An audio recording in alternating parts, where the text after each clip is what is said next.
চিকিৎসা সেবা নিশ্চিতে যে দক্ষ জনগণ দীর্ঘদিন যাবৎ ভূমিকা পালন করে আসছে, সেই সহকারী কমিউনিটি মেডিকেল অফিসার বৃন্দ, সেই ডিপ্লোমা চিকিৎসক বৃন্দ, তারা আজকে তাদের দাবি নিয়ে রাজপথে দীর্ঘদিন থেকে আন্দোলন করে যাচ্ছে।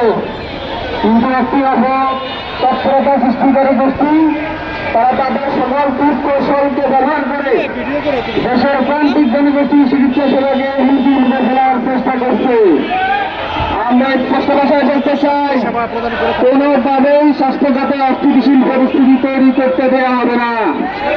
যদি কোনো অস্থিতিশীল পরিবেশ তৈরি করার চেষ্টা করা হয়, বাংলাদেশের প্রান্তিক পর্যায়ে জনগোষ্ঠীকে নিয়ে তা শক্তভাবে মোকাবেলা করা হবে।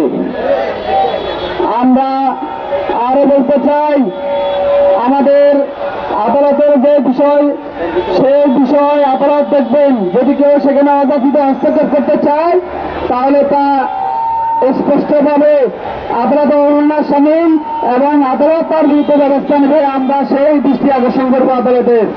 সংগ্রামী উপস্থিতি, আমরা আশা রাখি আগামীকালকে 12ই মার্চ মহামান্য উচ্চ আদালত আমাদের উপরে ন্যায় বিচার করবেন। দেশের প্রান্তিক জনগোষ্ঠী চিকিৎসা সেবার অধিকার নিশ্চিতে যথাযথ ভূমিকা রাখবেন। আগামী কর্মসূচিতে সক্রিয় অংশগ্রহণ করার জন্য আহ্বান জানিয়ে আজকের কথা শেষ করছি। আসসালামু আলাইকুম ওয়া রাহমাতুল্লাহ।